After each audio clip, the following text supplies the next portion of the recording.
মার্কিন গোয়েন্দা তথ্যের ভিত্তিতেই পরিচালিত হয় গাজার নুসরাত ক্যাম্পের অভিযান। সিক্রেট মিশনের পরিকল্পনা চলছিল কয়েক মাস ধরেই, এমনকি শরণার্থী শিবিরের মডেল তৈরি করেও প্রস্তুতি চলে।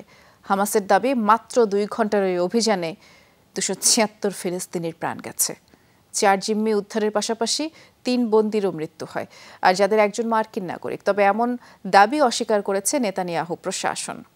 স্বাস্থ্য এবং স্বাদের মধ্যে চমৎকার একটা ব্যালেন্স করে পীর প্রিমিয়াম আয়োডাইজড লবণ।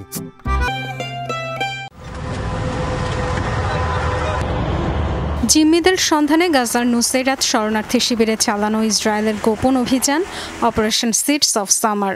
মার্কিন গণমাধ্যম ওয়াশিংটন পোস্ট বলছে, মাত্র 2 ঘন্টার অভিযানের পেছনে ছিল কয়েক সপ্তাহের প্রস্তুতি, যাতে গোয়েন্দা তথ্য দিয়ে সহায়তা করেছে যুক্তরাষ্ট্র।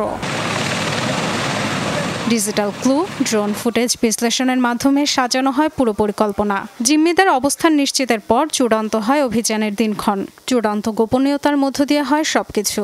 এমনকি অভিযানে অংশ নেওয়া সেনাদের অনেকেই জানতেন না বিস্তারিত। কয়েকদিন আগে থেকেই নুসরাতের চারদিকে অবস্থান নিতে থাকে ইসরায়েলি সেনারা। শনিবার দিনে দুপুরে চালানো হয় হামলা। শুরুতে বাস্তুচ্যুত ফিলিস্তিনিদের ছদ্মবেশে পদাতিক বাহিনীর আক্রমণ, সুরক্ষা দেয় বিমান বাহিনী। মাত্র 2 ঘন্টায় তছনছ হয়ে যায় ক্যাম্প। সেনারা চলে যাওয়ার পর দেখা যায় রাস্তায় এখানে সেখানে পড়ে থাকা মরদেহ।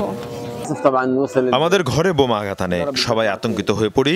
আমার 2 মেয়ে মারা গেছে, বাকি সন্তানরা এবং স্ত্রীও আহত। ভয়ানক পরিস্থিতি ছিল, সর্বত্র বোমা পড়ছিল। লোকজন ভয়ে আতঙ্কে ছুটোছুটি করছিল, কিন্তু যাওয়ার কোনো পথ ছিল না। পুরো নুসরাত জুড়ে 2 ঘন্টার বেশি সময় ধরে চলে হামলা। 4 জিম্মি উদ্ধারের যে সাফল্যের দাবি ইসরায়েল করছে, সে অভিযানেই ঝরেছে 274 ফিলিস্তিনির প্রাণ। জিম্মি মুক্তির জন্য 200 মানুষকে শহীদ হতে হবে, একটা পুরো আবাসিক এলাকা ধ্বংস করে। সব দিক থেকে বোমা গোলা কোথা থেকে ছুটছে জানা নেই। আমরা ত্রাণ চাই না, যুদ্ধ বন্ধ চাই। একবার পূর্বে একবার পশ্চিমে পাঠায় তারা, কখনো দক্ষিণে কখনো মধ্যাঞ্চলে। কি হচ্ছে আর কতদিন চলবে? অভিযান শেষে ফেরার পথে হামাস যোদ্ধাদের সাথে তীব্র লড়াই হয় বলে জানিয়েছে ইসরায়েল। তবে ফিলিস্তিনি প্রাণহানি 100-এর নিচে বলে দাবি তাদের। এদের মধ্যে অনেকে হামাস সদস্য বলেও দাবি তেল আবিবের। অভিযানে 1 সেনা কর্মকর্তা নিহতের কথা জানিয়েছে তেল আবিব, তবে অস্বীকার করেছে কোনো বন্দী মৃত্যুর খবর। Dorothy Tasrin, Jamuna news.